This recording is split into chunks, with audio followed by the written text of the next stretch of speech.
jums Jolanta ir Vilija, kurios pristatys šio komplekto struktūrą. Prašau. Labadiena. Pirmiausia, norim pasakyti, kodėl mes ėmėmės kurti šitą priemonę. Nuėjome į knygyną ir peržiūrėjome visas įmanomas priemonės, kurios yra išleistas prieš mokyklinukams. Teisybę pasakius, jų išleista tokia galybė, kad ko gero atsirinkti pačią tinkamiausią yra pakankamai sudėtinga. Kitas dalykas. Visos priemonės yra gabaliukai.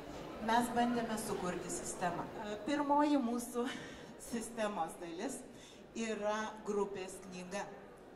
Grupės knyga yra plakatų formos. Iš tikrųjų, jie turėtume, kaip ir turėtume su jumis, ypač tie, kurie išbandys priemonę, apsitarti ir nuspręsti. Tai turėtų būti va šitokio A2 formato plakatas ar truputėlį didesnis. Mes šiaip siūlėme A1, dvigubai didesnį, bet jau iš karto mūsų leidykla dar sako, pabandykim, pažiūrėkim, gal užtenka tokio. Tai, kuo ypatinga ta grupės veikla? Grupės knyga. Šiaip savaitei yra skirtas vienas plakatas. Tai yra viena tema. Jis yra pieštas dailininkės, tai jokių būdų ne kompiuterinis variantas. Tai ranka pieštas akvarele ir iš tikrųjų šiltas, malonus darbas. Jis yra, čia pateikiamas bendras vaizdas plakate ir iš tikrųjų tai prie tos grupės knygos yra būtinai reikalingas va toks rėmelis, kaip dabar rodo Vilija. Tas rėmelis bus pridėtas, kadangi leidykla dar nespėjo parengti to rėmelio, tai mes pamiršom pasigaminti kietesnį. Tai toks jau, sakykime, labai jau primityvus namudinis variantas dabar kabo lentoje.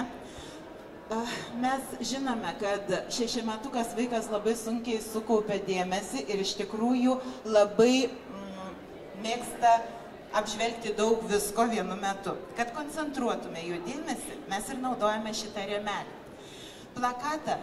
Plakate mes tą rėmelį galime stumdyti į įvairias vietas ir taip koncentruoti vaiko dėmesį į atskiras plakato dalis.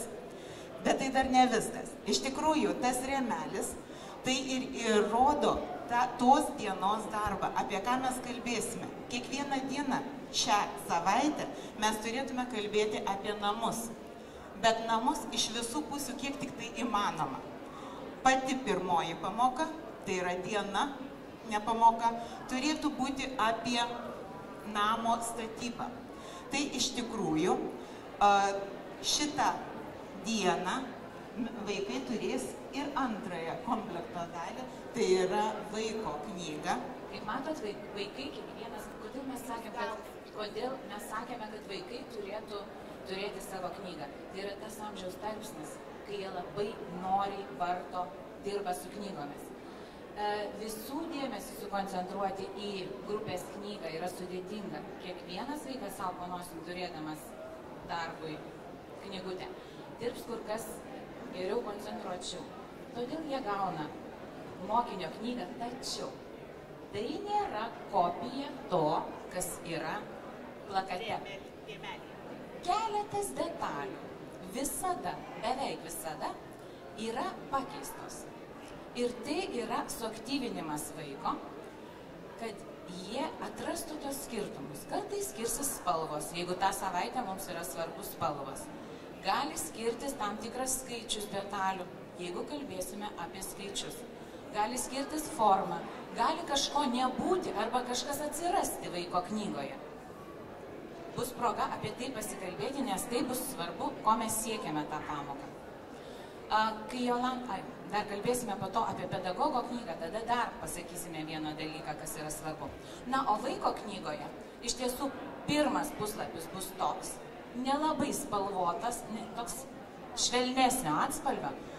Ten bus užduotėlės, kas mums tą dieną svarbiausia, ką mes turime su vaikais įsisavinti tą dieną.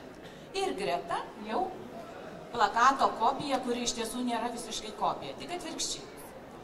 Tai matot, kad tą pamoką mes tvirtinsime formas, ar ne? Ir įvesime naują sąvoką kvadratas.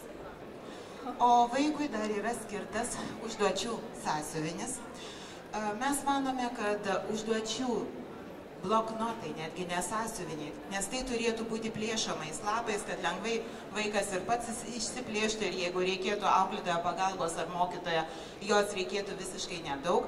Tai iš tikrųjų vaiko užduočių bloknotai turėtų būti vienas užduočių bloknotas skirtas vienam mėnesiui.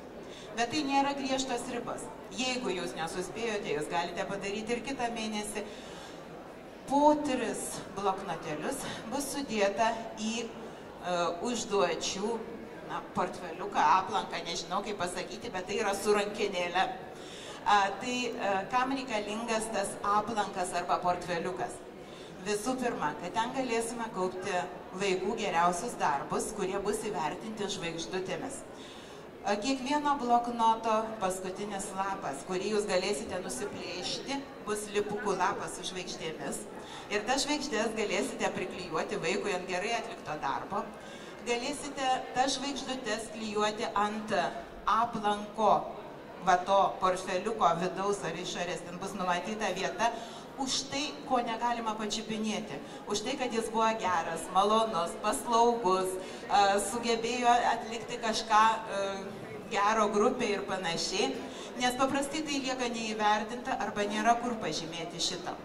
Tai iš tikrųjų aplanke bus vieta numatyta šitam vertinimui, bet tai yra tik tai paskata, tai nėra konkretus vertinimas. Na, jūs lygiai taip pat gausite užduočių aplankų pavyzdžius truputėlį su kai kuriam užduotim. Na ir keliaujame, kaip mes sakom visada, svarbiausias vaikas, atsižvelgiam į vaiką, bet mes labai norėtume, kad ir mokytojui, ir auklėtojui darbo būtų truputėlį mažiau. O kad jam darbo būtų truputėlį mažiau, tai dirbame mes. Tai yra sugalvojame, ką galima padaryti per pamoką, duodame labai smulkų aprašą, ar per dieną visą, jeigu tai prieš mokyklinė grupė yra darželyje.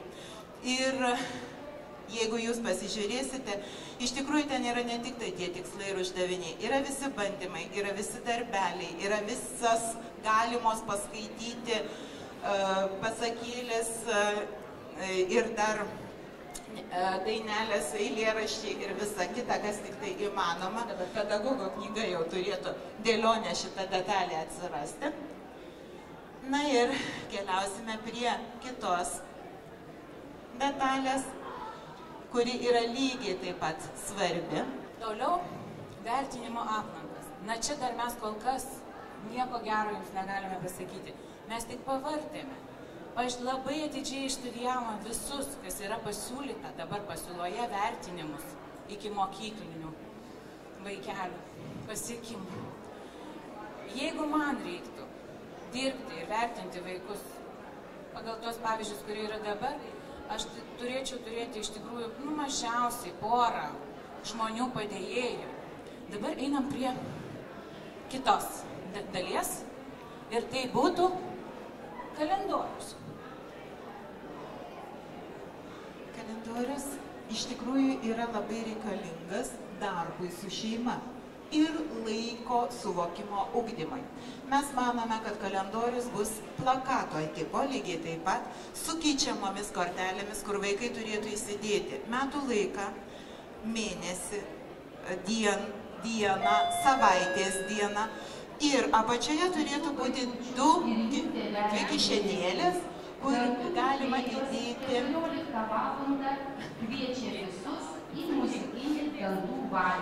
galima būtų įdėti gimtadienius, šventes, visas reikalingas priemonės ir visa kita. Tai, ko mums reikėtų pamokai. Na ir liko paskutinė dėlionės dalis, kuriai jau yra paruošta medžiaga, tai iš tikrųjų yra interaktyvios pamokėlės. Dabar jau perduodam žodį dalį. Taigi malonu pristatyti 10 pamokėlių skirtų priešmokyklinukam. Ir ne tik priešmokyklinukam, bet ir mažesniems. Ir netgi pirmokams, antrokams tikrai galima pritaikyti šias pamokėlės.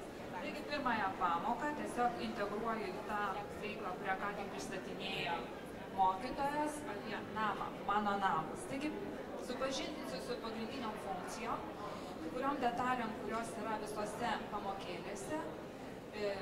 Pačios pamokos, pati veikla pamokoje yra integruota ir su lietuvių kalba, ir su pasaulio pažinimu, ir su matematika, ir net su saugiu elgesiu. Tai va, pirmoji skaidrė temoje Mano namas, tai kaip ir ten matėte, yra pažintis su figūromis. Vaikai gali atpažinti figūras pagal spalvas, jeigu pastebit iš tikrųjų stačiakampis, kvadratas, skritulys, trikampiai yra skirtingų spalvų. Nebūtina mažiukam įvardinti, kad tai yra kvadratas, kad tai yra stačiakampis, kad yra būtent, kad kvadratą išskirtų su stačiakampiu. Užtenka, kad pasakytų ir keturkampį.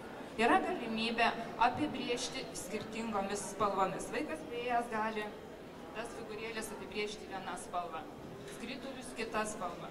Sugrįžimo funkcija, jums nebereikia tų pritepliotų detalių, jūs galite sugrįžti ir dirbti toliau. Gero elgesio. Dabar Mano namas aš pristačiau plačiau, kitas tik keletą elementų, kurie galbūt skiriasi nuo pristatytos pamokos. Stengiausi naudoti įvairias funkcijas, todėl kad vaikams nepabostų. O kad vaikai bijo, netikiu, jie nebijo. Jau 4 metų vaikai laisvai telefonai žaidžia, pirštukai stumdo. Man atrodo, mes suaugę kartais bijom prisiliesti prie šių priemonių. Pirmiausia, pamokoje buvo aptarimas, kaip vaikai turėtų elgtis grupėje, kad būtų gera, kad būtų saugu, kad jie būtų laimingi. Ir toliau yra kita užduotėlė, kad galų gale, kad daug geriau maloniau gyventi tvarkingoje aplinkoje. Ir čia užduotis yra tokia, kad vaikai turėtų nuvesti, nustumti, nutempti žaisliukus į tam tikras vietas. Ir pagal ką, kokia tvarka jie rušios, jie patys kalba ir aiškina, kodėl jie taip daro. Mūsų tėvynė Lietuva. Elementari paprasta užduotėlė, nuspalvinti Lietuvos vėliavą, pasirinkus spalvas. Kita užduotis aptarimas su vaikais, kad tikriausia, kad vaikai pastebi, kad kažkokių švenčių metu visi namai pasipuošia vėliavėlėmis. Galbūt atsiras vaikas, kuris pasakys, kodėl, kokia tai šventė yra. Ir vaikai aptarę nuveda vėliavėlės. Yra galimybė, tikrai bus tokių, kurie atsakys į tokį klausimą, arba galima jam parodyti, kokie pastatai visada yra papuošti vėliavomis. Naminiai ir laukiniai paukščiai. Sugrupuoti, kur gandras gyvena, šitą ir aptarti papildomą juostą, kad naminiai, ką duoda naminiai paukščiai žmogui. Norim dar vieną sakinį pasakyti. Tai paskutinis jau mūsų sakinys. Iš tikrųjų, neįsigaskite, jeigu jūs neturite tų interaktyvių lentų, nes iš tikrųjų ne visi darželiai, ne visos mokyklos dar tikrai jas turi. Be interaktyvių pamokėlių yra 6 sudėtinės komplekto dalys.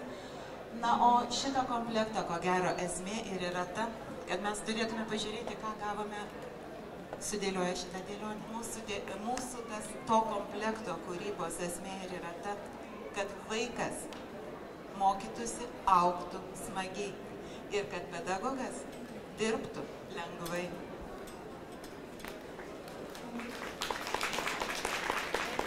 Visai pabaigai noriu pasakyti dar vieną dalyką, kad šitą komplektą mes išbandysime visoje Lietuvoje. Šiuo metu šito piloto išbandyme dalyvauja 70 priešmokyklinio ugdymo grupių.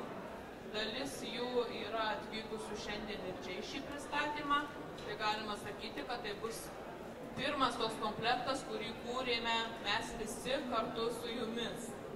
Tai mūsų lūkesčiai pabaigai, kaip ir visiškai, kad padėtume sumažinti atotrūkį tarp priešmokyklinio ugdymo programos ir pradinio, kad jūs sutaupytumėt laiko kiekvienos dienos veikloms pasirengti, kad jūs turėtumėte galimybę dirbti pagal vieningą sistemą parengtomis priemonėmis, kad jums būtų lengviau rengtis veikloms, nereikėtų atsirinkti, pritaikyti, papildyti siūlomas idėjas ir užduotis, kad jums būtų paprasčiau dirbti su skirtingo pasirengimo lygio vaikais vienoje grupėje, kad jums būtų mažiau nerimo, kaip reikės dirbti pagal atnaujintą priešmokyklinio ugdymo programą ir kad jūsų grupės vaikams ir tėveliams būtų aiškus rezultatai ir aiškiai matomas tobulėjimas. Tai ačiū šiandien Jums už dalyvavimą mūsų šitame trumpame pristatyme. Ir kaip pradžioje sakiau, prašyčiau pasilikti prie manęs truputėlį tas moteris, kurios yra atvykę jau iš mūsų piloto grupių. Tai ačiū visiems ir iki kitų pasimatymų.